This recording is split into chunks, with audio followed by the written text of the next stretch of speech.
What's up, everybody? This is John with the Unpaid Gamers, and as usual, I have a bunch of nothing really to talk about, just a bunch of rambling, I guess. I did stream a little bit on New Year's night, but it was a live stream only. I didn't really keep it on the channel, so if you caught that, it ended up being a mess anyway. There's lots of issues that decided to just hit all at once, so it was really a bit of a mess live stream. So we're just gonna try this again. Some of the things we talk about probably not be as rushed anyway, and yeah, basically whatever I feel like rambling about. So if you're tuning in, I guess you don't mind. One of the frequent topics that kind of come up for me is the FMV games that I love so much. So, I guess I really want to talk about kind of what I've been playing lately. That includes a handful of those. The last time I mentioned any of this stuff, I had wrapped up The Late Shift by Wales Interactive, and I was about to get into the Infectious Madness of Dr. Decker, but I hadn't played that yet. And after the last podcast I did, which it's been a little while now, I did stream a little bit of that, so you can kind of see an idea of what that gameplay is like. But yeah, really, I ended up liking that one quite a bit. It extremely well done. Again, I can't really praise Wales Interactive enough for what they're doing for the FMV genre and fans, because their quality of content they're putting out is excellent. Great acting. Some things, and I don't even really I hate to say it, but FMV games typically in the past were known for being real cheesy, and like 95% of their stuff isn't really cheesy. Some of it comes across as a little hokey and goofy, but really for the most part everything is top notch. The acting's great. The video quality, production quality from that standpoint is always great, and just the overall structure of the games are pretty interesting. So if you haven't watched the Dr. Decker or played it, the structure of this game. So basically you are there's a psychiatric office that had Dr. Decker as the psychiatrist, and he was murdered. So you're his replacement. You take over talking to his patients and receptionist, and the interface is really cool and something I haven't really seen too much of. But back in the day, and when I say the day, I'm talking about Commodore 64 days, or those home computer DOS game days. There was a series of games or a genre of games back then that were the text adventures, and some of you probably played a few. But they would you could type in your questions or input, and they would recognize certain words, and that's how you would steer the game, would be what you type in. So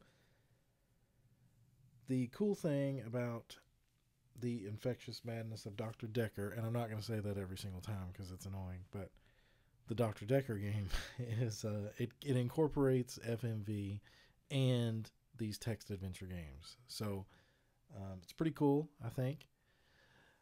So the way the gameplay mechanic works is you basically see the couch in front of you, and you're sitting at your desk. You don't see any of that. You just see the couch. And you can switch between anywhere from 1 to maybe 6 or 7 different patients with like the left and right bumpers.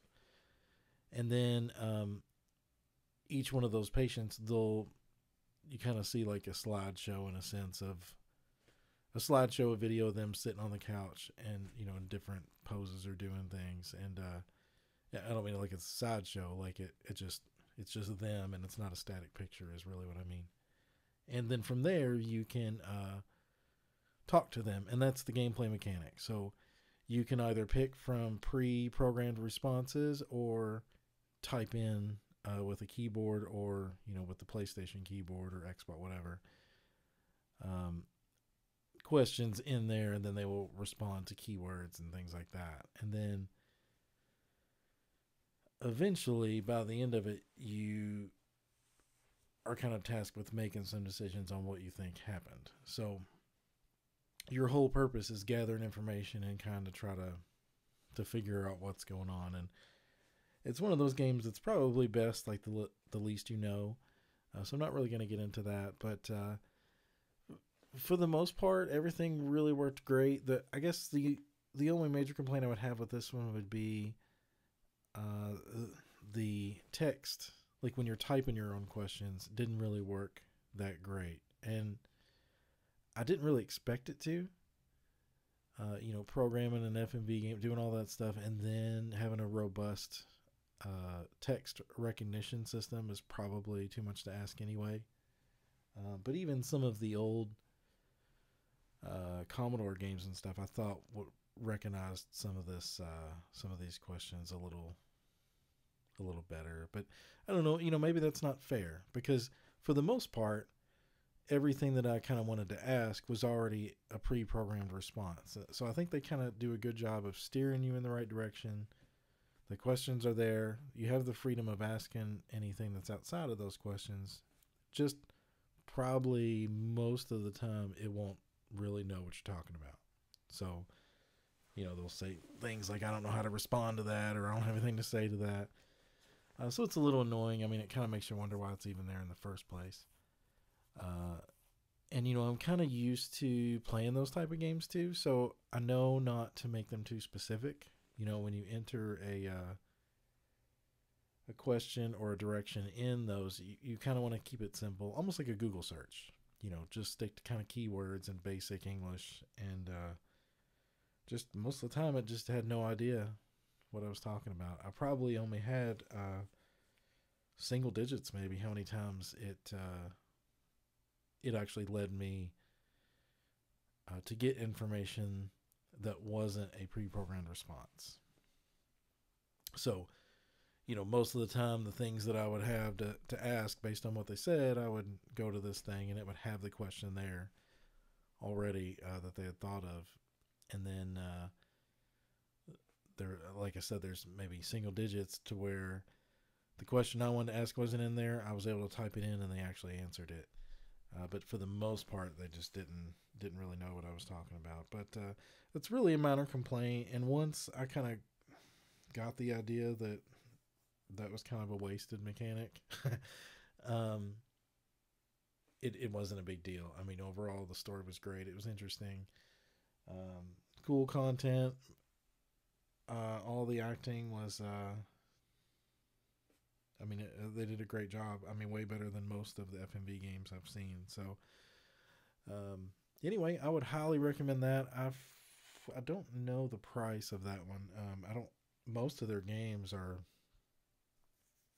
$20, $15 and under. So, whatever it is, it's not expensive at all.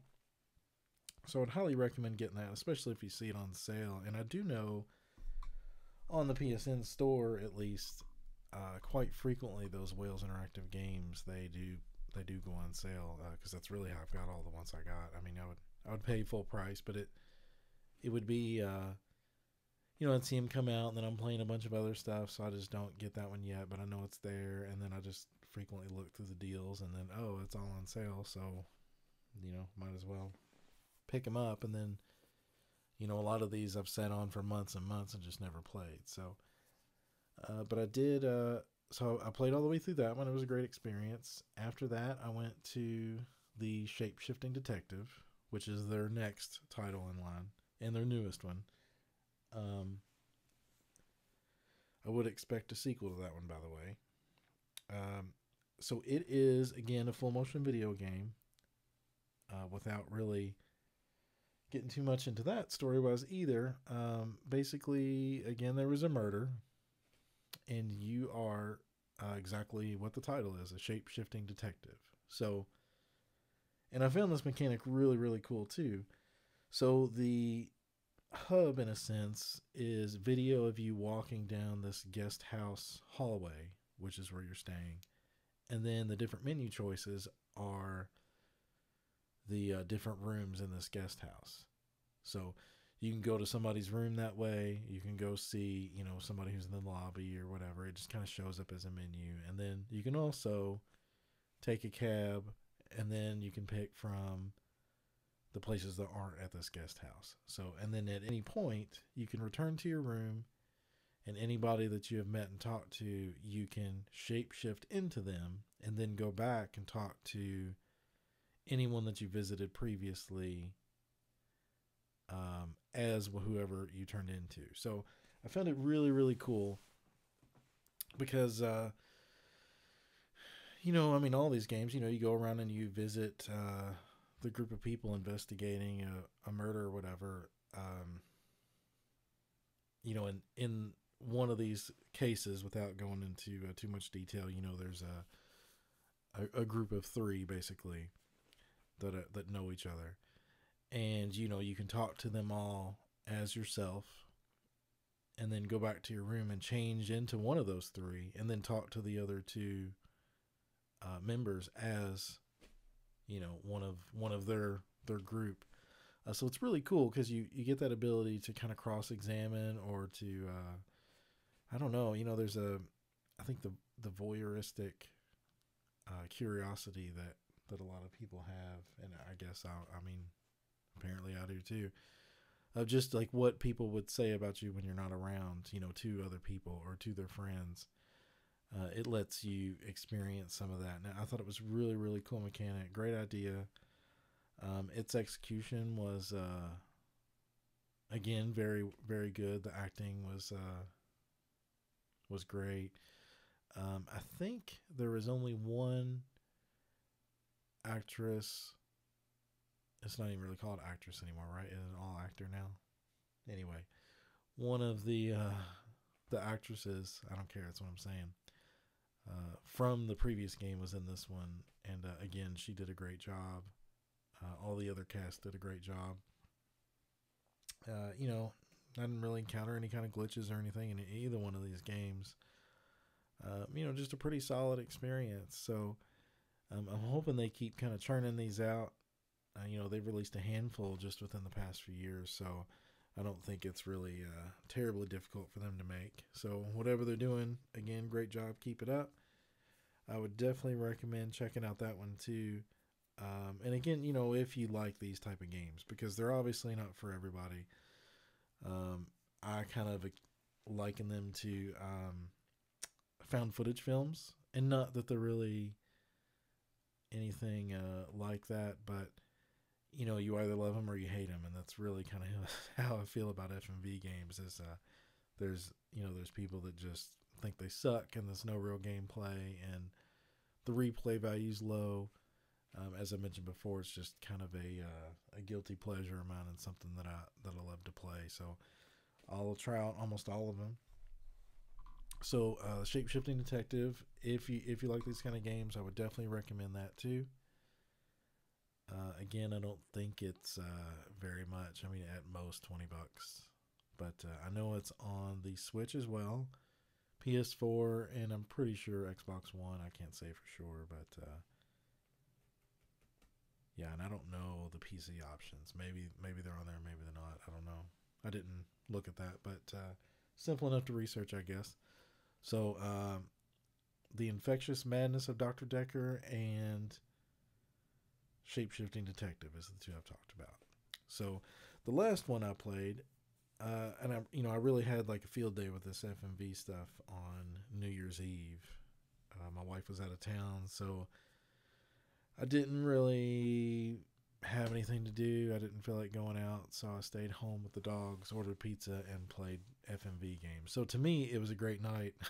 That probably sounds terrible to some people, but it was a blast for me. So this third one that I got into, if you would consider it an FMV game, it was definitely a FMV experience, is the Bandersnatch on Netflix, which is kind of a standalone Black Mirror experience. And Black Mirror, honestly, I've never even watched any, so I can't really say too much what it is. From what I understand, It is kind of like a UK Twilight Zone type of thing, but that's kind of what I roughly heard. I have no idea. So Bandersnatch though. So yeah, it's on Netflix. It's more like a choose your own adventure type of experience. You watch video and just pick between a couple choices. It's a lot like Late Shift. If anybody's played that or looked at that since I've talked about it. And I don't know, this Bandersnatch thing, it is. I don't really know how I feel about it. Like, I kind of like it, but I kind of don't. So, when I first seen it, I was really excited about it. Of course, whenever I hear of any of these, I'm ecstatic and have to try it. I started getting into it, and it really excited me because its premise is the main character is a big fan of this choose your own adventure book called Bandersnatch, and he is adapting this into a like an 8-bit adventure game for like an old Commodore or personal computer. So, and it's like set in the 80s because of all that too. So immediately I'm like, oh, this is going to be great. I love the content. I love the retro game thing. I love, and it's going to get really interesting. And, I'm kind of just bummed out a little bit because it didn't really go the direction I wanted it to go. It went, and, keeping it spoiler free, but it kind of goes in the direction of, like, say, Phantasmagoria or something like that. To where, and I'm sure a lot of people don't even know what that is. I think I've mentioned them again before as an FMV game on a computer, but basically what I mean by that is it kind of goes more into the mental madness state of the character, and it like left a lot of that 80s culture type of stuff behind, and that's the part I was really bummed about because that's my favorite stuff about a lot of these shows or games or whatever, paying homage to that period, I guess, for nostalgia purposes for me. Like, that's one of the things I really like about Stranger Things. If you've watched that, is it starts off and the kids, it's in the 80s and they're playing Dungeons and Dragons, and it's just a lot of, stuff from that time period. And I really, I don't know, it did a really cool thing to kind of get me excited. He's on the bus and does some cool stuff, like you pick what he wants to listen to, and that becomes the intro theme song. But he picks between two cassette tapes to put in his Walkman. He goes into this video game company, and you kind of see them working, and you see the posters, and they're talking about this game, and he has to make a choice at that point. And then it just kind of leaves a lot of that behind, and I was personally just bummed about it. It's not really a fault of the film, whatever you want to call it, film, game, whatever. Just kind of bummed me out. So maybe somebody else won't care. Other than that, it's not really a reflection on the product because it's well produced. All the acting is top notch. Nothing really ever came across as cheesy, honestly, to me at all. There is some special effects type of stuff here and there, depending on which branches you go down, and they're all, perfectly acceptable. I wouldn't say like mind blowing, but they're just fine. It's like TV show quality type of stuff, I guess. Good fictional TV show quality, not something you'd see on like ABC, Friends or something. Friends wasn't even on ABC, was it? Anyway, you know what I'm saying. Didn't seem like low budget. Like, they did a good job with the film content of it. So my other complaints about it is, one of my favorite things about FMV storylines or experiences or these choose your own adventure things is you make a choice and you live with it. And it carries more weight that way, I think. And any of these games that have branching storylines or anything like that, that's kind of what I always say going in, even if they kind of give the option of saving before choices, is, I go in with the mindset of I'm going to make these choices and I'm going to live with them. If I make something and it turns out to be a wrong choice right away, I'm not going to backtrack. I'm going to live with it, the consequences of that choice. And I just feel it's a much more rewarding experience that way. So what this does is at any point you can just kind of hit the down arrow and you can see all the different story points that you've made these choices at, and you can just backtrack and just make a different one. So you can literally make one choice, don't like the way it's going, hit the down arrow, jump right back, and then make the other choice. And I hate that. I know why they did it. I understand being on Netflix, you're probably going after a more casual audience and probably something, people that are new to this type of experience. So you probably want to make a lot of that available to them, but I don't really like that. I think it cheapens the experience, and I think those choices would have more weight if you were forced to live with them. And I know, um, I get the frustration of you make 20 choices, you've watched 2 hours, and then all of a sudden you make the wrong one and you get a crappy ending. It sucks to have to play all the way through again just to see the other ending, but that's kind of how this stuff goes. I think it's better that way. Um, so the other part, or I guess the last thing I don't like about it is just the way the story unravels to begin with, because it just really seems a mess. You not only can you back up like that, but there's times to where so you'll make some choices and it sometimes it goes to a direct hard ending with credits sequence roll. That's the end of the story right there.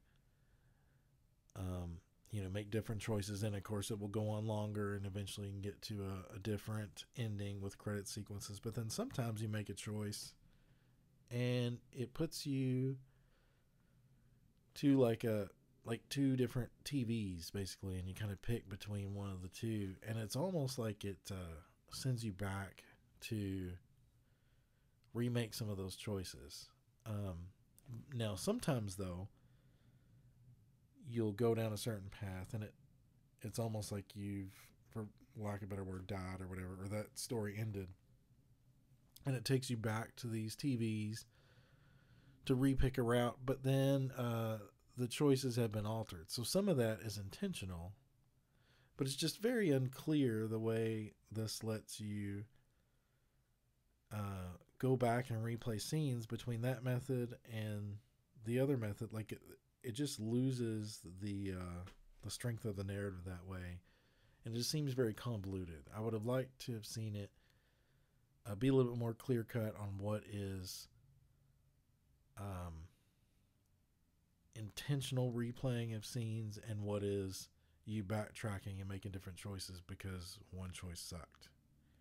And maybe if it doesn't have a hard ending with credits, maybe that is the purpose. But I didn't think they really pulled it off very well, because I'm not new to these type of games, and I'm not hating on this experience. I'm glad they put it out. I think it's great.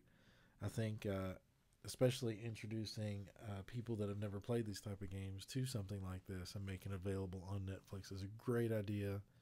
I hope they make more. I would just like to see them a little bit tighter, narrative wise. And I don't even mean it from a standpoint of, because I forget where it was. I read somebody complaining about the narrative, saying how the problem with choose your own adventure stuff is they have a hard time creating a real narrative with foreshadowing and stuff. I ain't even talking about all that. I just mean the experience from start to finish. It's just seems like it's a mess, and I would like to see a lot of that cleaned up and to make it clear on what path you actually took, because this one it just seemed to seemed to be a mess, and maybe that's intentional because of the content um, you know, the mental unraveling that is the main character. Maybe it's supposed to be that way. It just still, you know what? There's times where it felt like one of those movies you watch and then like you got to read about the ending and see what happened. And I don't mean it that there was ever an ending I didn't understand. It just, you watch some of the same scenes over and over, and sometimes it's the same, sometimes it's different, and it's just okay. What are they trying to do here? There were some of the choices I made and some of the endings I got that were really really cool. There was one that got me. I don't even want to talk about it, I guess, but I want to leave it a surprise. But if you do mess around with this thing, I think you'll know it when you see it because it doesn't match anything else. It just seems like, oh, it's going this direction. This is weird. And then you can make a few choices there, and one of the choices you make, like the ending is awesome. Like it's just really, I didn't see it coming, and that doesn't really happen very often. Stories tend to get pretty predictable. These type of experiences get pretty predictable still, and so we'll praise it for things like that. I'm definitely glad it exists. I'm glad it's on there. I would recommend people trying it if they've never had any of this stuff before. Almost everybody has Netflix, so it should be pretty easy to get and try. So I just don't know how I feel about it. But, if you have a Netflix subscription, you're not really out anything for trying it. So definitely give it a whirl and see what you think. It has piqued my interest, though, about the Black Mirror series. I'd like to check it out now and see what that's all about. I don't know if it's a like standalone type of episodes or if it's one long, overarching narrative or how it really works. I don't know anything about it, but I don't know. Now that I've at least heard of it, and I've seen it on Netflix, but I've never watched it. So I'm just interested to see what's up with that. So maybe it did its job there. I don't know. I don't really know what it's out to do, but it's cool. It's cool. Um, so yeah, I guess that's what I've been doing lately with the FMV games. Other than that, I have been playing Just Cause 4, which is really fun. I wasn't planning on getting this game, but my son had got it for Christmas, and I was watching him play it. And I've played the other Just Cause games. I have 3. I played 1 and 2, and they're always a little bit over the top, or a lot over the top, I guess. But he's messing around with this one, and he's strapping these rockets on these people, and they're just flying around, flailing about, ragdolling everywhere. And it's one of the funniest things I've ever seen.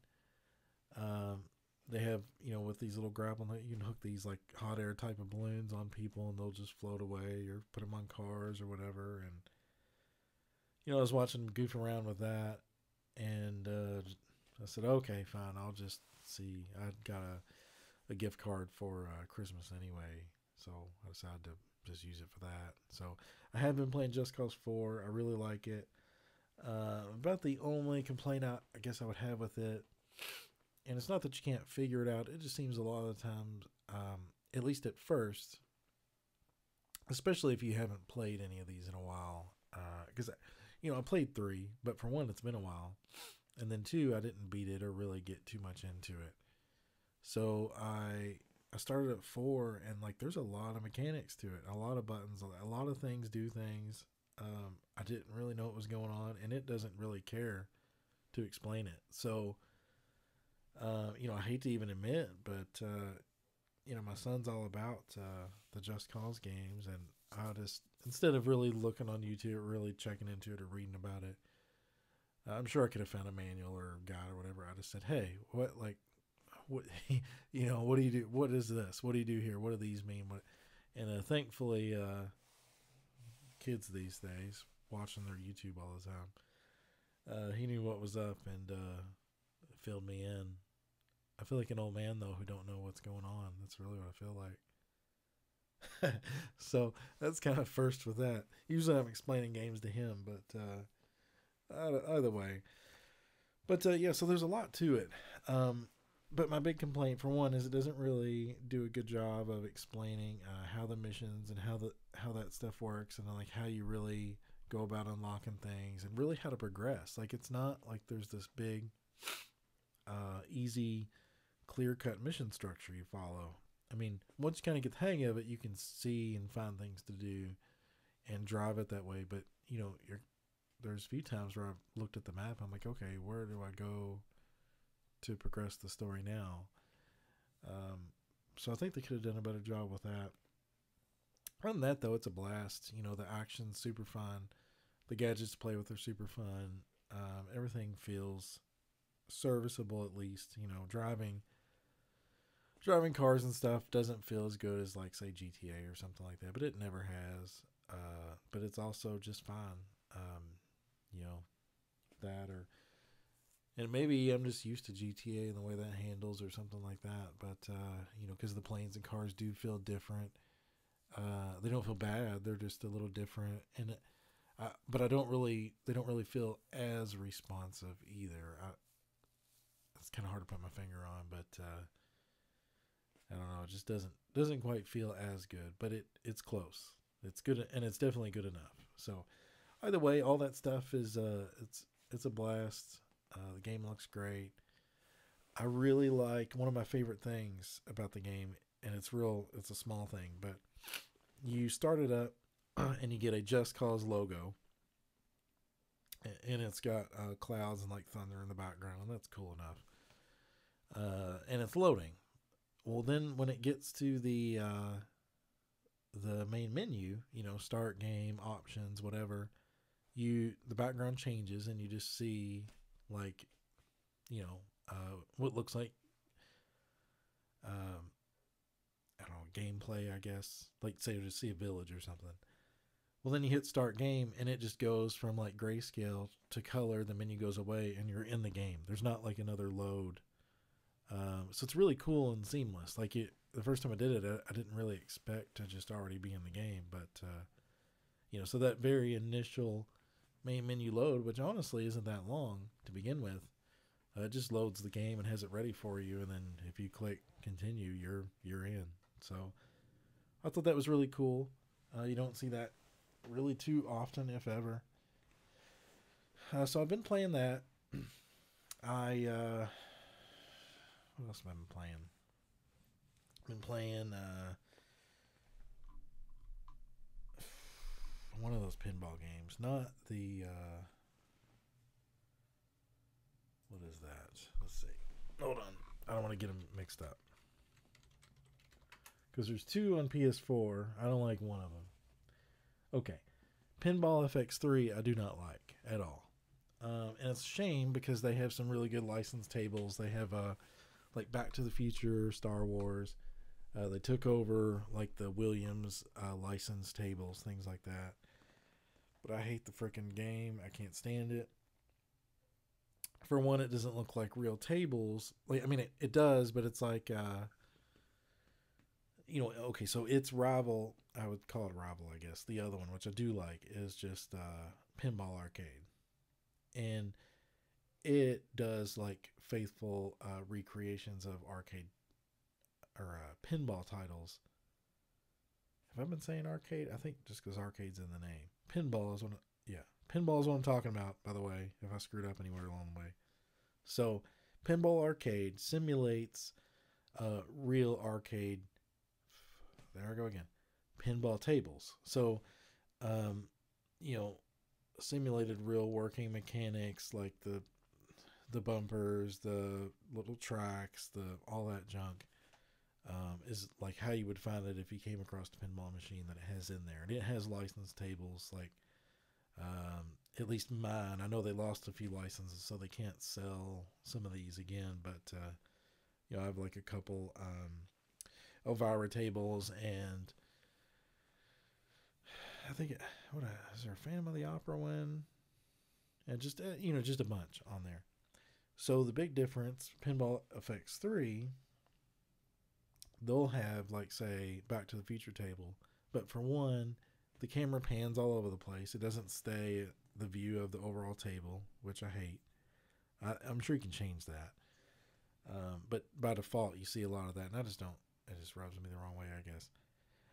But then you also get like animated characters in there, like on that one specifically, Doc Brown's there, and he's it's just like this 3D rendering of him pulling levers and doing shit, and I like it's not really what I want. Maybe some people don't care about that, but it's not like it's a recreation of a pinball table. It's a pinball experience that they've turned into this video game type of thing.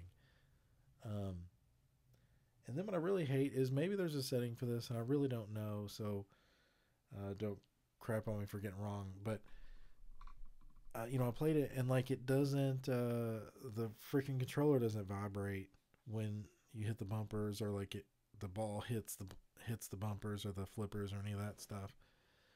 And like it just doesn't feel as good. Like Pinball Arcade is rumbling, and I don't know. You just feel the weight of the table more in the controller and the way the controller feedback works. And small stuff. Maybe there's settings to fix all that. But I remember not liking it before. I re-downloaded it again because I seen they had got the Williams license, and I'm like, oh, this is terrible. So I just uninstalled it again.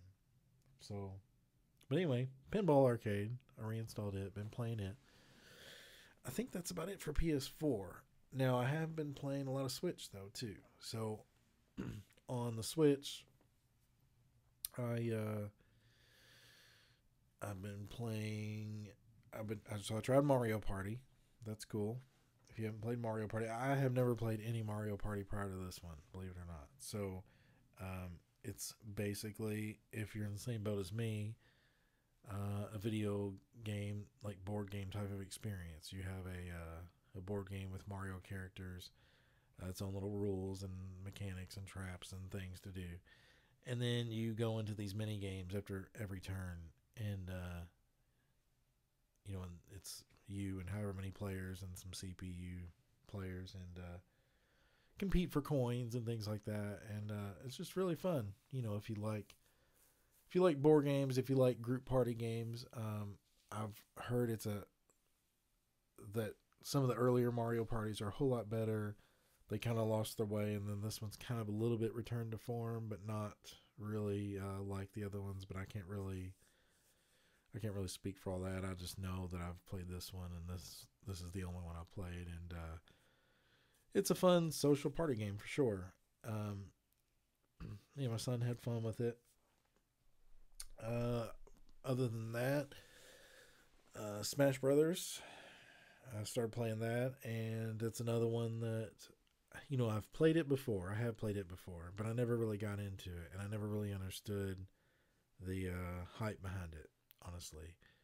And but I got this one anyway. I wanted to try it because I like the Switch, and I played it a little bit at first. I'm like, okay, this is all right. It's about what I remember gameplay wise. Nothing special, I guess. I mean, it, compared to some of the other fighting games and more, I guess, adult themed content. Like I've always been big into Mortal Kombat and Street Fighter, and it's just like Street Fighter is a little bit more accessible to kids, and I know everybody's playing Mortal Kombat and stuff anyway, but back in the day, I was more about that type of stuff than the more cartoony Nintendo centered games like this. And I don't mean I don't like Mario stuff, because I still have loved Mario all these years.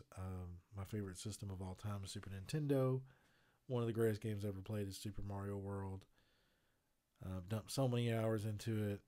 98% of that one, which is 100% by the way, if you don't know. Got all 98 levels, the star, all that fancy, completed that game, played it forever. So it's not that I don't love these characters. I just couldn't really get into fighting game wise Smash Brothers. So anyway, played it some, liked it, thought it was good. And then me and my son, we played the Mario Party for quite a few hours, and he wanted to check out Smash Brothers, and so we started playing it. And then it was like all of a sudden it just clicked. And now I'm pretty addicted to Smash Brothers. I guess I'm happy to say. I don't know. But I mean, it was a blast. Like, the progression of it, unlocking. You fight a couple people, and then you have a new challenger, and then if you beat them, you unlock them as a playable fighter in the game. And there's so many fighters, and it's just a blast. There's a ton of modes in that one. Overwhelming, in fact, at first. There's just menus and options everywhere, and figuring some of that out is kind of a nightmare. Because again, it doesn't, like Just Cause or something. It doesn't really tell you anything. I don't know if maybe if I would have played previous ones, if I would just know what half this stuff meant. But coming in, how I came into it, I had no freaking clue about any of this stuff. So really just kind of had to click around and figure out how to do stuff. And once kind of get over that hurdle and realize how the gameplay works and stuff, it's just really a blast to play. So if you're, I don't know, I guess if it in any way appeals to you, give it a try because it's a blast. Otherwise, on the Switch, there's a lot of indie titles, or that I would consider indie titles that I've got lined up and installed on there that I'm gonna be getting into. I haven't really played yet. I played a little bit of Slain because it was on sale, and I used gold coins, which I love that system on the Switch. By the way, you buy games, you get coins from that, and then you can really turn that into excuse me, currency, real money, buy games, buy DLC, whatever you want to spend it on. So I bought, because it was on sale and I used these coins, so I didn't pay anything for it. Slain Back to Hell is the name of it, and it's a side-scrolling, like Castlevania type of game, really well animated, but also centered around like heavy metal and just like you're some dude with a beard and a sword, and you're fighting monsters and demons, and it's got this rock and heavy metal soundtrack, and a lot of the sprites and things remind me a little bit of Doom for some reason. I don't know. But you'll die in lots of interesting ways, and every time it says slain up there, you've been slain, So I guess that's where it comes from. But, you get hit by something, you might turn into like green goop, or you might get crushed by something and you turn into like a big bloody mush or something. But again, really animated, really fun. Definitely worth the price of free. The other ones on my agenda to get to is Axiom Verge, which really intrigues me because one person made it. I had ended up picking up this deluxe kind of package, and it comes with like an art book, the soundtrack, the game, and like a making of DVD. So I have watched the DVD, and it's just a really cool story on the guy who made it and just his journey with the game. And so I'm really anxious to get into that. It's a Metroidvania type of experience. Another one on my radar, or not really radar, but list to play through is Hollow Knight. That's another Metroidvania game. I decided to give that one a go. Looks like a great art style. Very well animated. Not expensive at all. I think full price it's like $14.99. So I have that one installed to play. The last one on the Switch I have to play through is called Moonlighter, and it is it looks like a retro, like Super NES type of game. It's like an action RPG type of a thing. But what I found interesting about it was there's kind of two parts to it. One, you do dungeon crawling and you go into dungeons and get loot and stuff. But then you also take all this loot, and then the other part of the game is you sell them in a store in a town, and you set the prices, and it's kind of like a business simulator type of thing. So it was a really cool concept. So I'm really anxious to give that a try. I believe that's it as far as the retro type of games, the Switch games I have ready to go. The only other thing I'm kind of in the mood to kind of get through, I'd like to play to do a playthrough of the Tomb Raider trilogy reboots. I've played the first one, haven't played 2 or 3, but I'd like to kind of give them a go back to back now that they're all 3 out, and just kind of see how all that plays out. I think that'll take a while.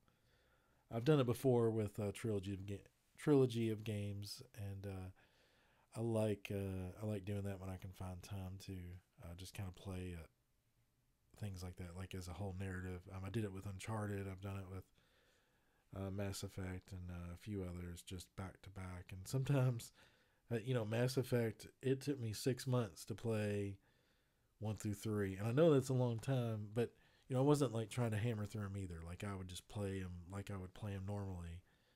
Do all the side missions, do all this stuff, just take my time, just enjoy the game. I played all 3 back to back, and it was one of the coolest things I've ever done. Um, the Uncharted series, I played all 4 of those back to back in the same way. It's not really a big RPG like Mass Effect or anything, but just played through all the missions, didn't race through, took my time, did all that stuff, and it was really really cool. So I like doing that with trilogies or just game series in general. A lot of times, so the Tomb Raider reboots is on my list to do. I guess that's about it. I know Juice Man just posted a video last night, so make sure you check that out.